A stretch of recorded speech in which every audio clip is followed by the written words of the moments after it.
The life and ministry of the late Reverend William Branham has had a profound effect on multitudes of people around the world, and one of those people is my guest today, Reverend Sidney Jackson from Durban, South Africa.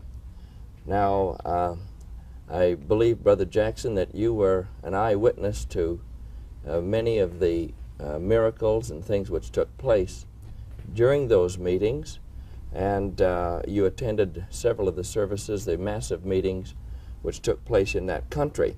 But just before we get to the actual interview and the account of those services, I would like to ask you a few questions about yourself so that the people would be a little bit acquainted with you. Yeah. Were you born in South Africa? Yes, I was born in 1900. 1900, so it doesn't take too much mathematics to calculate. You're 77 then. That's easy. Yes, and how many years have you been in the ministry? By God's grace, 25 years. 25 years. As a missionary. As a missionary. Yes. What countries other than South Africa were you ministering in? First naturally was South Africa. From there I went up to Rhodesia, and then today what they call Zambia. Zambia. Yes. I've also been over in Mozambique. But I've been over to the States. I think this is about the 12th time. I've been over to Holland, Germany, and Venezuela, down South America. Good part of the world. What other languages? I understand that you do speak some of the native languages as well. Yes. I'm naturally English descent, but I speak English, Netherlands, Afrikaans, and I can speak the Shangaan and Sotho, mixed up also with Zulu. These languages I qualified in. Right. What years was it that Brother Branham visited South Africa in which these large meetings took place? I know he was there more than once, but the first time?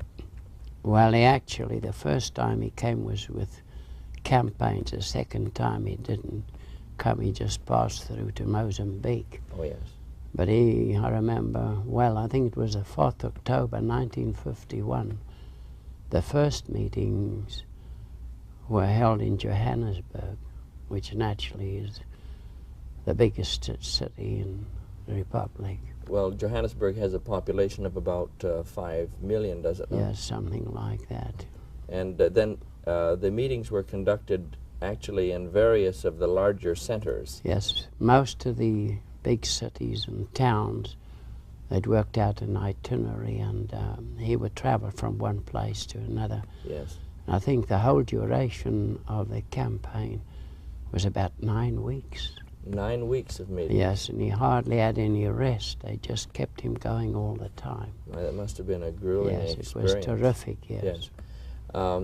Well, I want to have you relate some of the things which you've seen, and I appreciate that a lot of our viewers are not going to have had the opportunity to see the things which you've seen, but I think it will be extremely interesting for them to be able to see and hear an eyewitness account of some of the things that took place in those meetings. I wonder if you could just relate some of them, but first, before we get to the actual things which took place, how large were some of the services? Well, commencing in Johannesburg, which naturally was an enclosure, and it was the actual camping grounds of the Apostolic Faith Mission, who is the greatest Pentecostal group in our country. That was the auditorium that they used? Yes, well, I wouldn't classify it as that. It was mainly under a shelter. Yes. If you allow me a moment, they purchased the old Johannesburg railway station building, and it was just, I want to mention this because this is important, and it was just on this huge steel structure, and it could accommodate anything up to 10,000. Yes. And then naturally the last three meetings had. The last night it was estimated up to 17,000. 17,000. Yes, well that's where the gathering was. And then some of them in Durban were even much larger. Well, the Durban, we'll go to that. That was on the Greyville racetrack. I see. But over in Johannesburg, it was sponsored by a national committee made up of the various Pentecostal groups. I see. You actually attended first the meetings in Yes, in Johannesburg. Johannesburg, Mhm. yes.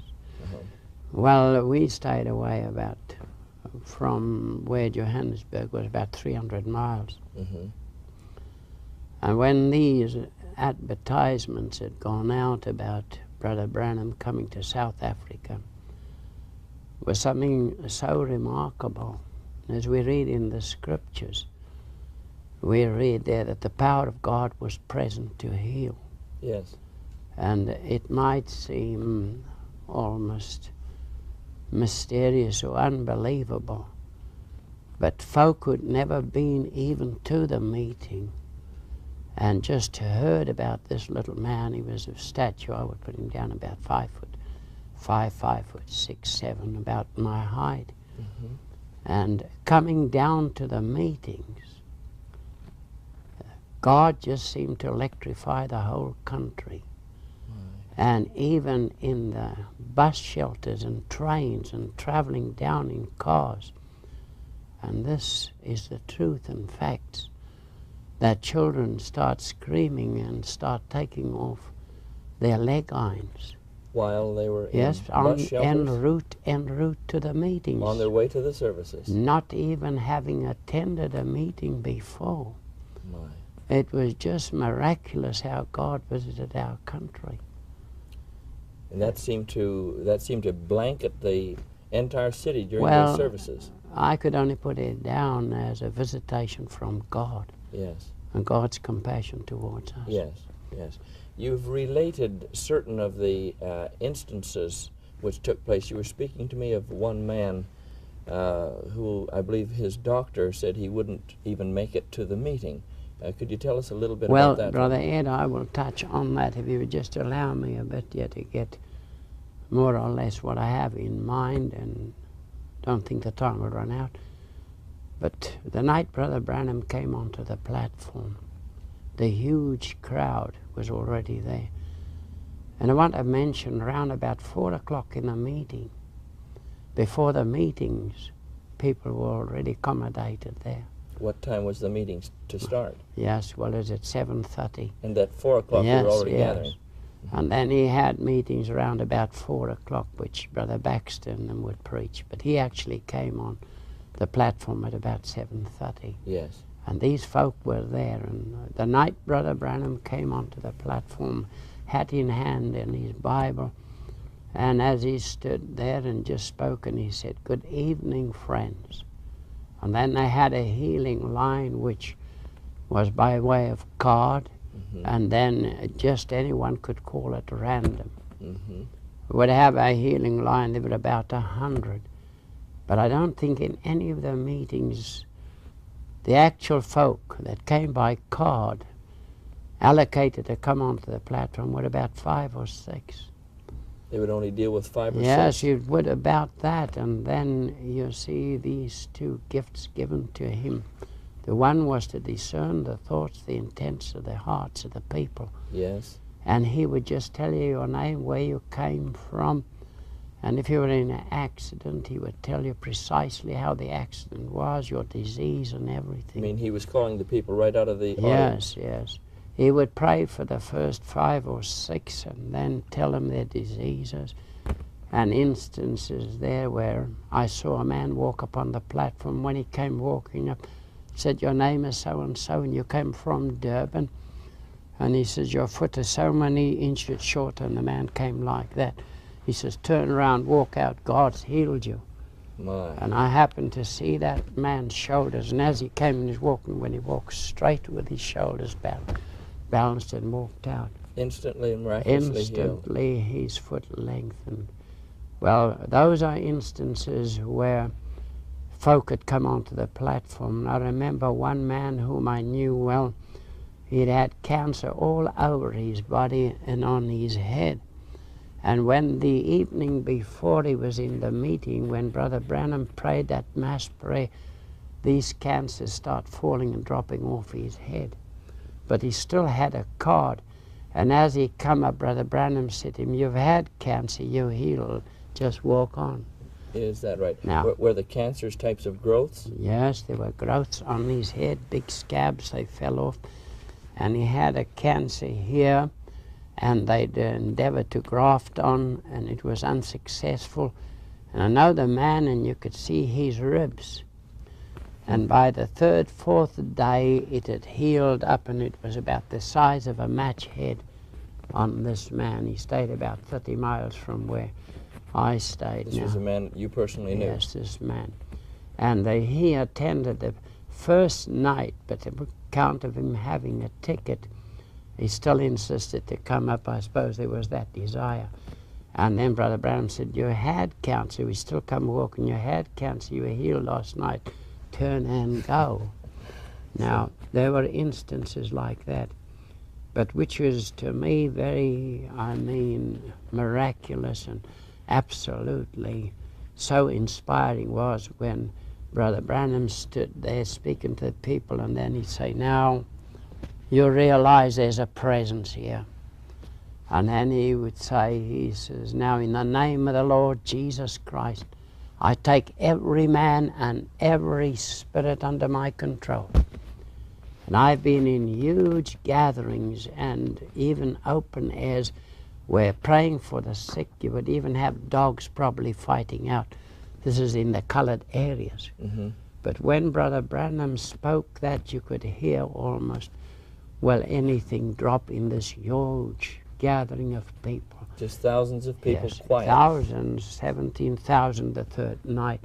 And he had absolute control. That wasn't Brother Branham. No. Yes. Just a hush over there. Yeah, just it took control. And I see him saying, "You epileptic demon, come out of him and you hold your peace." My. He had full control. Well, it went on like this, and then these 5, 6 folk would come along who had these cards, and the healing line would still stand there, and he would turn around, and he says, "A little man right over there, and name his name and tell him what disease and even his address. Stand up, sir. God's healed you." Calling him out of the audience. Yes. And then I saw so many instances, but folk that I know of. And one particular incident, this was a very well-known pastor. He had an operation, I think, on his gallbladder, and then went to his appendix, and he was brought to the meeting. The doctor, through a well-known other pastor that I know, would not let him come. But this brother pastor, he just begged him, because this other pastor, he said, "God will heal me if I can get to the meetings."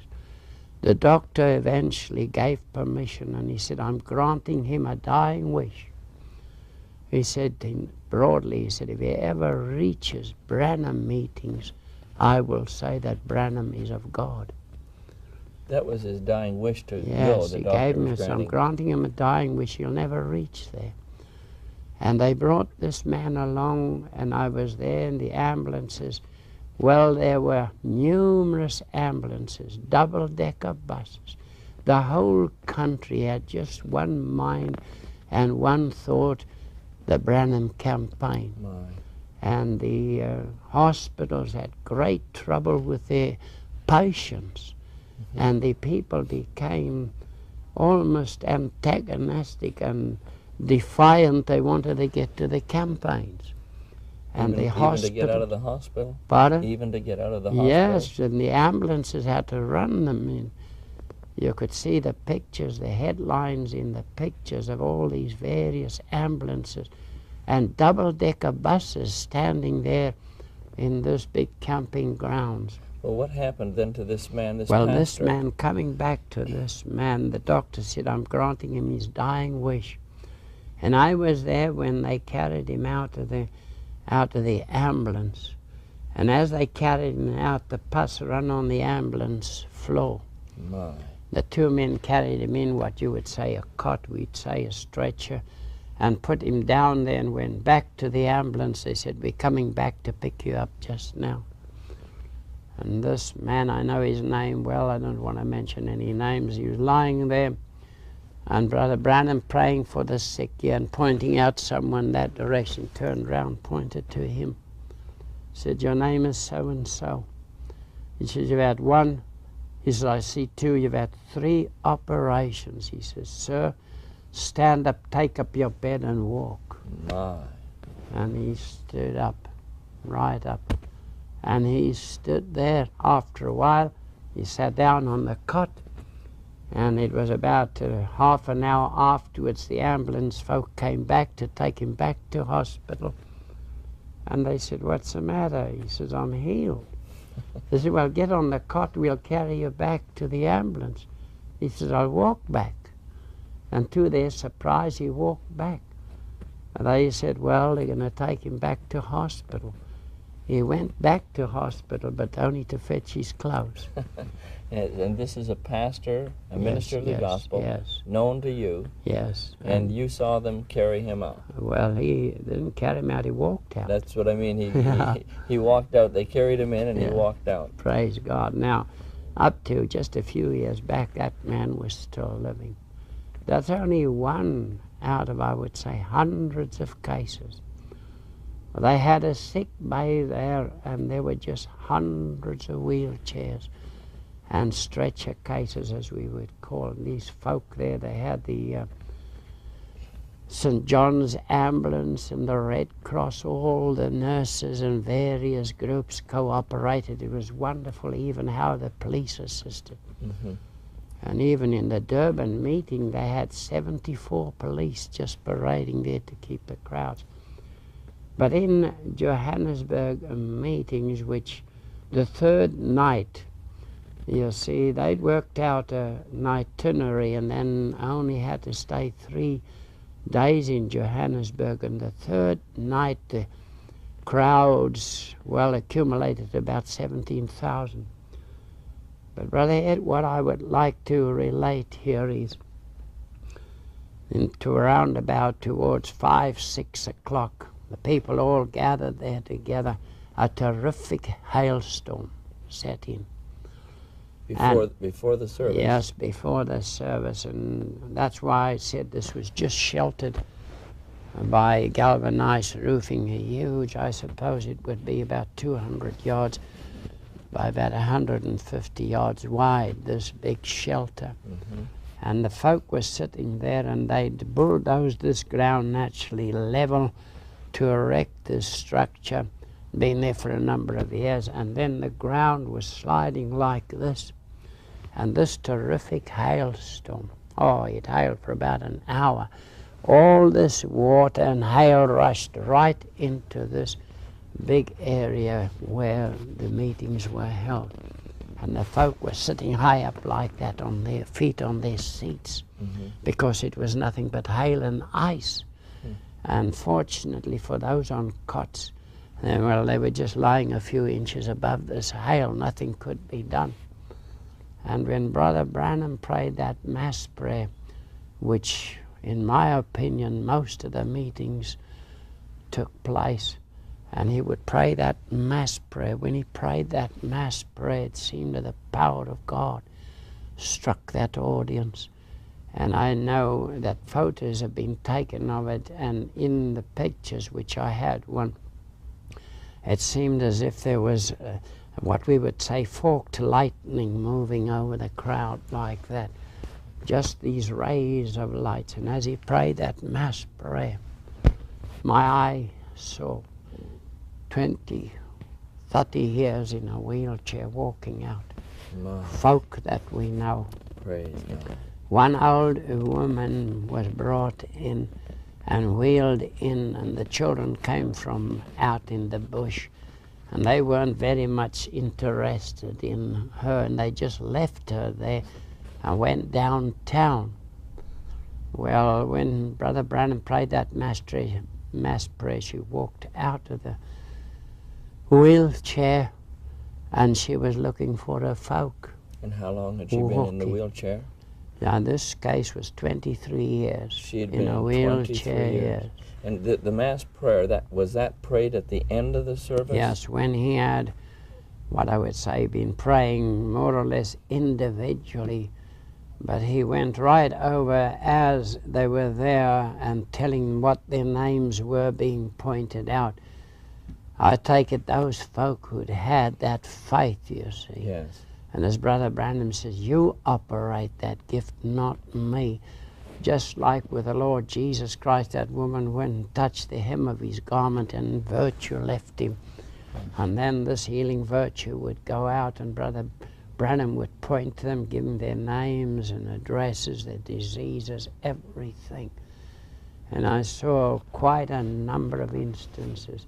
One lady, she had a broken back in an automobile accident, and she said, dress me, God's going to heal me. Is that? And they had quite a problem to dress her. And she was lying there, and he told her everything precise, her name, what happened. He says, stand up, God has healed you. And she stood up. My mother was next to her, and the mother just fainted and fell right on the cot where she was. And I had pictures taken of it and all.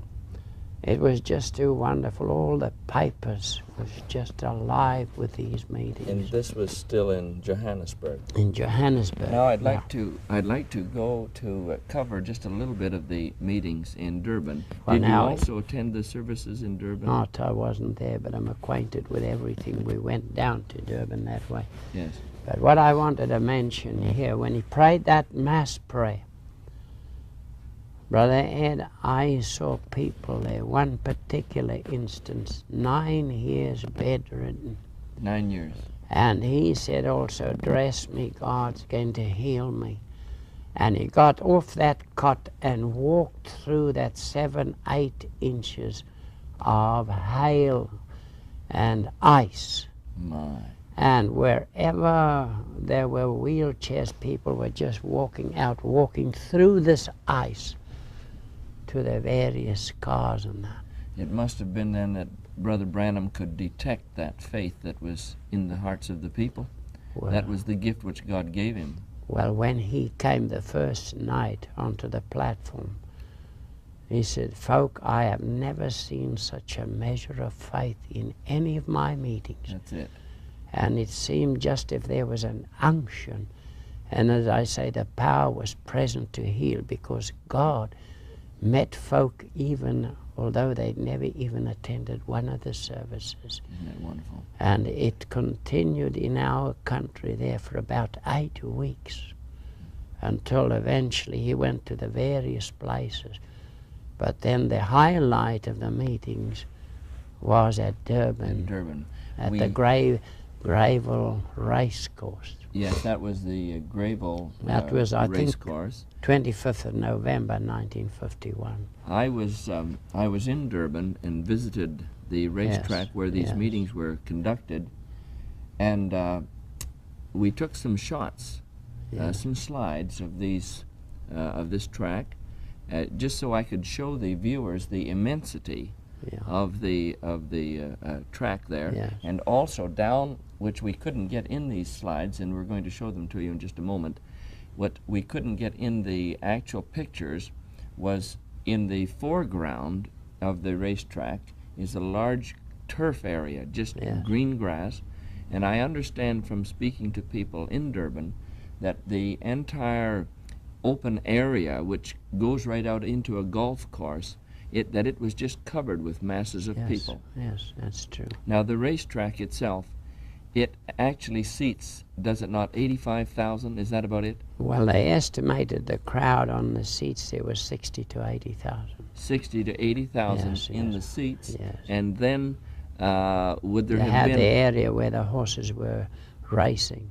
That was some more people, would it have been? Yes, it was just all over. As a matter of fact, the whole town was at a standstill. This whole city just Yes, ground there to a was halt. a, well, I say town, but it was a city. And, well, there was no room even for a cycle. There was no buses, nothing could move. They just took the whole town over. And about 20 miles from there at Clarewood, there were folk trying to come through. And I know of instances right 20 miles away, people were being healed where they stood there. That distance from the racetrack? Yes. All right, I want to show the people a few shots of the Gravely racetrack now at this point, so they can have an idea of the size of the track where the meetings were conducted. If I would be allowed to just insert here, there was this one instance that they brought a maniac with a chain around his neck, an Indian, a young Indian, about, I would say, a teenager. Why did they have the chain around his Well, neck? they had a chain around his neck. He was just tearing people Is a to maniac? pieces. A maniac, and they had him chained. And they brought him in, he was grabbing at everyone and just trying to tear the people. Something like, I suppose, that man at Kadara, you know, that the Lord went to deliver. Yes, yes. And when they brought him up on the platform. Brother Branham said, bring him up on the platform. And everyone said, no, he'll do this. He says, bring the man up on the platform. When he come on the platform, they said, loose the man. They said, no. He said, stand him up on his feet and loose the man. God's delivered him. And they took the chain off, and he walking all with Brother Branham like that. In Completely his delivered sane of that. mind. And then, you know, the Indians, I don't know if it's the Buddhas, I don't know which religion it is, but they have a black spot and a red spot to Yes. denote their religion. They spat on their hands and rubbed this dot off without Brother Branham or anyone mentioning a word. Just confessing that they wanted to receive this what kind of Christ. They saw the power of God in Right, action. Yes. Right. Just getting back to the size of the meetings in Durban, they turned away, I understand, upwards of 25,000 Yes, people right at the gates. Yes. At that, was Yes, that in the first opening services? No, well, he first had it in the hall, and then he went over to the racetrack. I see. And that's when the people, they just took the town by storm. And there was no traffic at all, and they had, well, it was just the seekers after, thirsting, hungering after God, just coming along. They That took was because such an influx of Yes, people yes. into the city. It such just an choked the city. impact, yes, yes. Now, was it in Durban that after the service, after the campaign had concluded, Brother Branham was in his hotel, Yes. and I believe he got a call from one of the Yes. officials of the city or something that asked him to come and look out his window. And they were passing by with truckloads of the stretchers and wheelchairs. I've seen personally a photograph of that. That's correct, And yes. you know about this. Well, actually what happened, Brother Ed, was that, you see, they wanted the racetrack again. And this national committee had set out an itinerary. And then they took him from there to Salisbury for a gathering about 1,500. I see. And Brother Branham said, well, you're taking us out of the will of God. He says, the revival's here. Mm-hmm. And they could have got the racetrack again, you see. Mm-hmm. But then they flew him to Salisbury, and that just was the end of the Durban meetings. How long were they in Durban? No, they were there 3 days, first in halls, and this was the third day. Yes. Well, Brother Branham was in a certain hotel, and I know the counselor very well. He'd been mayor quite a number of times. He'd been mayor of Yes, Durban, of Durban. and now he was a counselor. Yes, municipal councillor. And this man, knowing him personally and thanking God, for about 3 years back, I had the privilege of baptizing him. Is that right? Yes. But he phoned up and he said, Reverend Branham, look out of your window. And as they looked out, there were 7 huge trucks, 10, 15 tonners, filled with wheelchairs, stretchers, and every aid that you could think of. They had to clear the racetrack, and they were taking this going down the town, and thousands upon thousands walking behind it, singing, "All things are possible, only believe." They were looking for a dumping ground to dump all these. Now, that is the truth. People went in the wheelchairs, and went in the stretchers, went in ambulances, out, and walked out. Well, that was actually what happened. What took place. And that is the truth. Yes, yes. Well, it's a marvelous account, and I'm sure that the viewers of our interview today are going to be just vitally interested in these things. I'm sure that people are hearing things that they had never heard before. I'd like to cover just a couple of other points here. The newspaper coverage. I have seen some of the clippings of those meetings that were carried in the Durban newspaper. They gave quite good coverage to these services, did they not? Yes. I still have some of those cuttings at home. You have your own scrapbook, I suppose, of them. There's one particular instance. Over in Johannesburg, there were 2 elders of a certain church. The dispute was in his house whether Brother Branham was a spiritualist or whether he was of God. Yes. And it was quite a heated argument, and they were neighbors. And then the one walked out under the garden, which the 2 houses were linked together, under the garden, the trees, the fruit trees, en route to his house. It was round about after midnight because they'd been to the meetings. And as he went there, he says a huge light confronted him. And he felt a hand touch on his shirt. His jacket was off. And he ran back, and he was trembling. He came back to his friend, and then he told him, he says, "Brother Branham's of God." He says, "Look here, my shirt is the hot hand there." And there was an imprint of a whole hand on his shirt. And then he took that shirt off. The Vaderland newspaper, an Afrikaans paper, came and took photographs of that shirt and that hand. And it was told Brother Branham that this might seem mystic. Told Brother Branham of this incident. He said, "Bring that shirt, and my hand will fit it precisely." Is that right? Now, and the newspaper took a the picture newspaper, it's recorded, the photograph, I had it, and Brother Peregrine in Tucson has that paper, the actual paper which I kept. Is that right? I turned it over to him. Very so. Now these mysterious things were happening.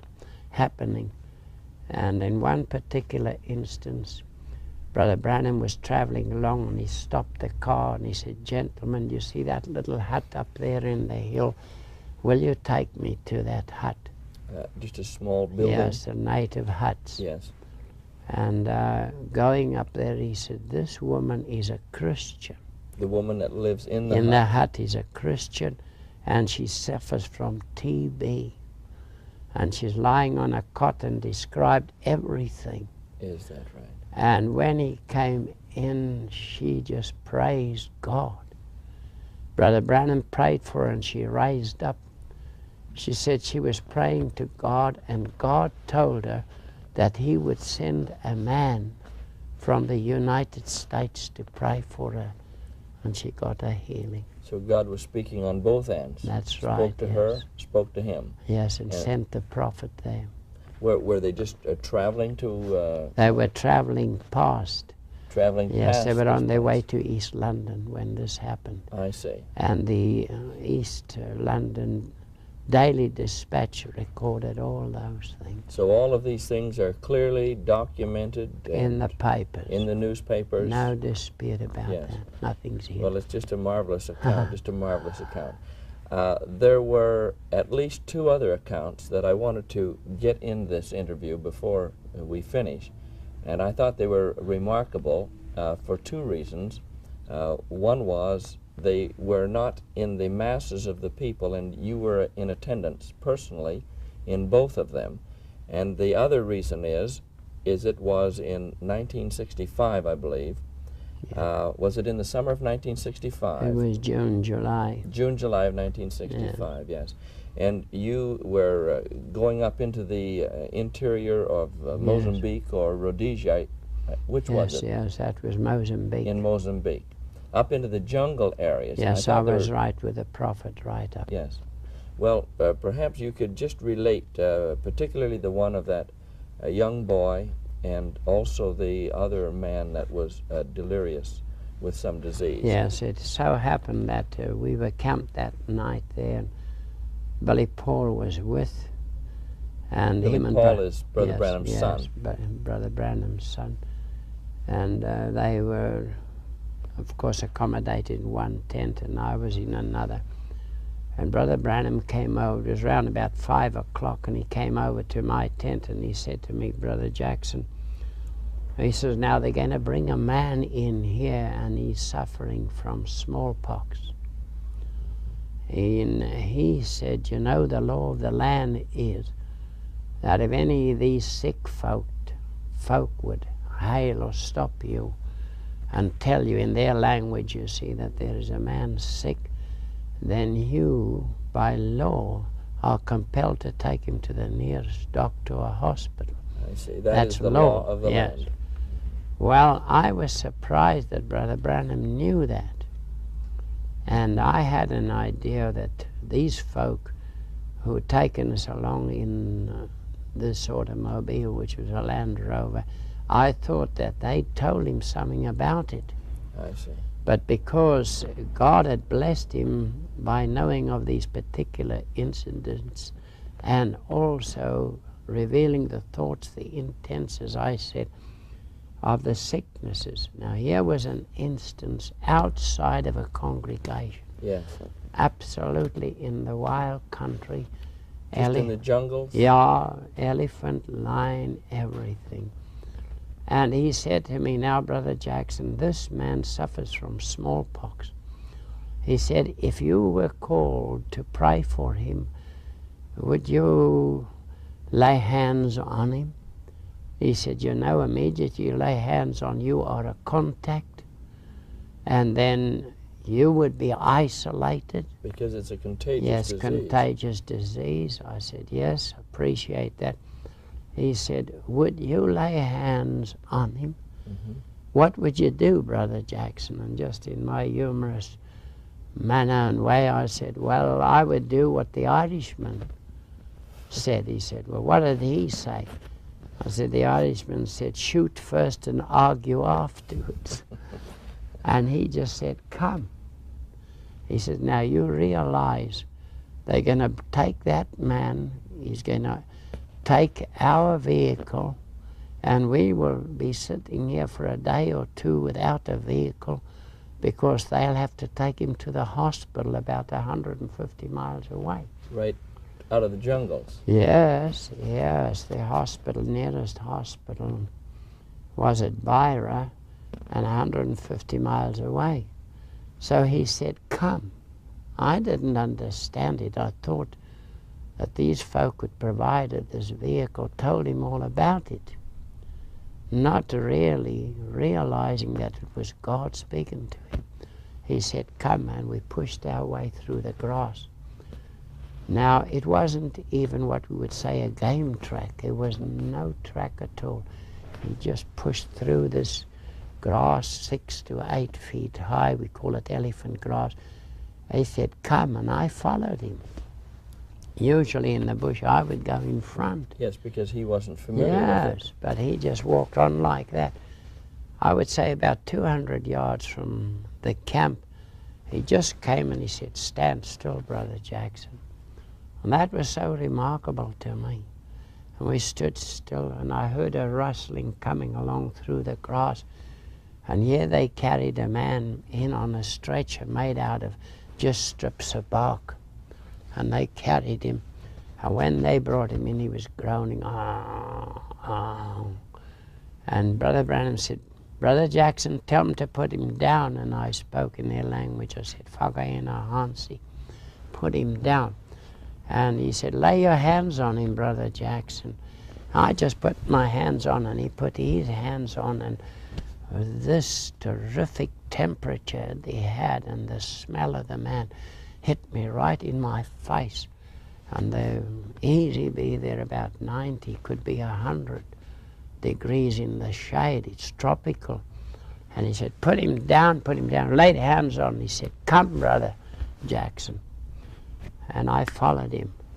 And he found his way back to the camp, and I following him. Leaving the men right there? Yes, leaving the man there. And sat there a while when here they come through, pushing through the grass, carrying this man, and went over to the driver. And then this European, it was a Portuguese man, spoke to him, and they loaded him on the truck. On your truck? Yes, which is our truck that we were supposed to use. And then set off. And then I gathered from them that he was now being taken to hospital. Well, I didn't see him, and we had our supper and that, and I retired, went to bed. Next morning early I woke up. I saw, here's our truck standing here. So I went over to the driver, which is a native. I said, you got back soon? He says, no, I didn't go.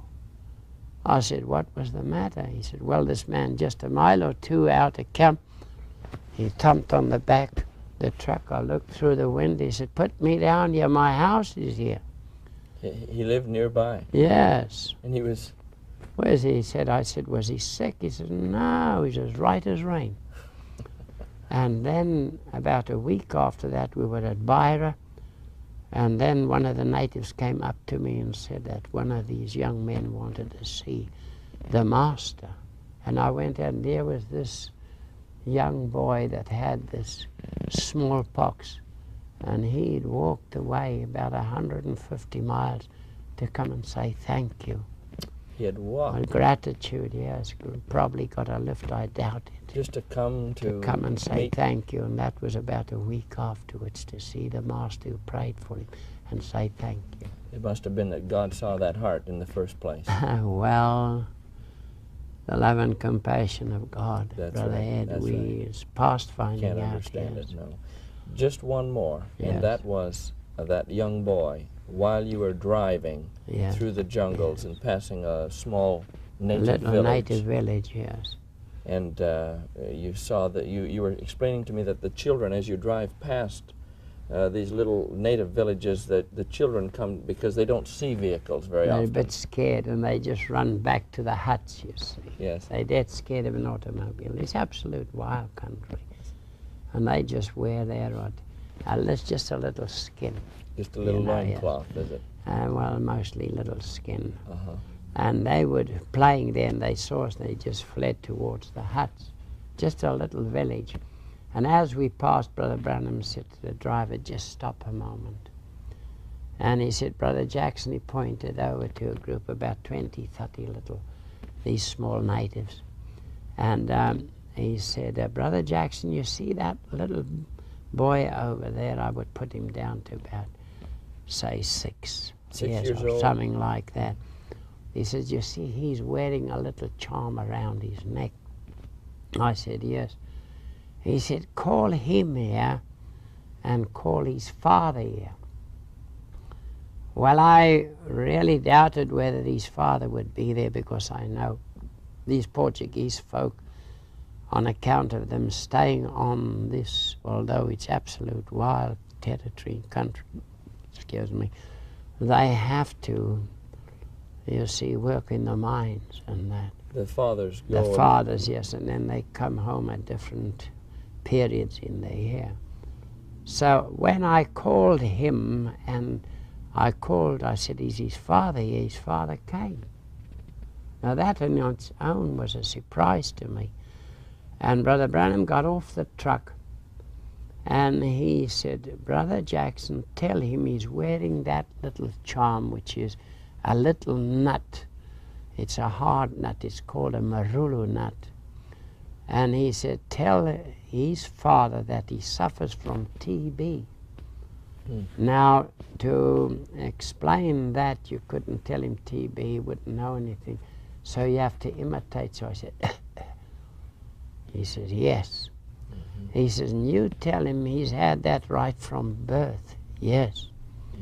Now you tell him that he's wearing that a little, what I would say, token, because he believes in his forefathers, and that little token will protect him by the forefathers' spirits. Now in the scripture we know that they prayed there and they said, the God of our father Abram, Isaac, and Jacob.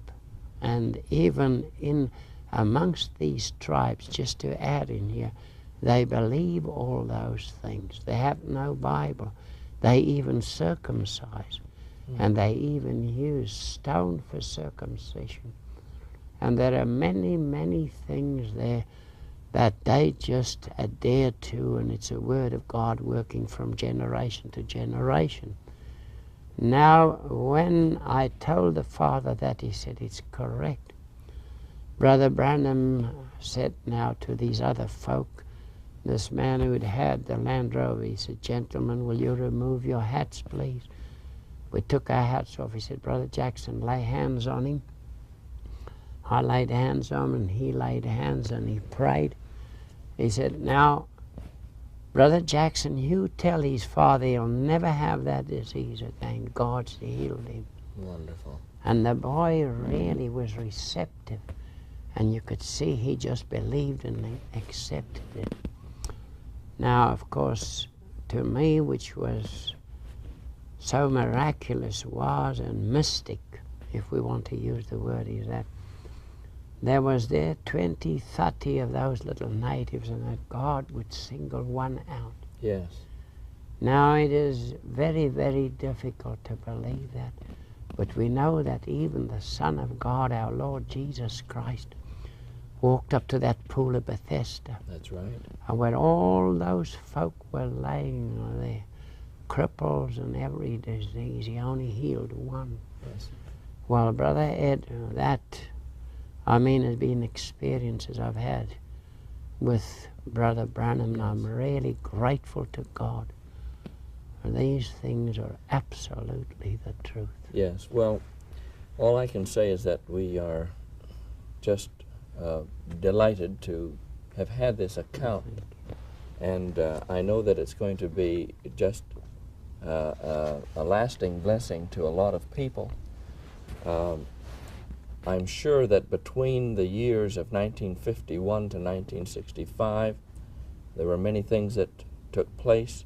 I know that you were also in America and attended meetings, and I know that your life has been profoundly affected by not only the miraculous, but also the ministry of the Word, which we believe that God used this man, Brother Branham, to restore the Word of God back to the church. And I know that you believe that. I do. And having been blessed myself by your ministry, I know in turn that you've been blessed by his ministry. And so this is the thing that we are desiring to convey. And I believe that today's interview is going to just strengthen that, to let you know that God has done something of a very miraculous nature in our day and in our generation. And I want to thank you, Brother Jackson, for coming and visiting us at this time. God bless you, brother. Thank you.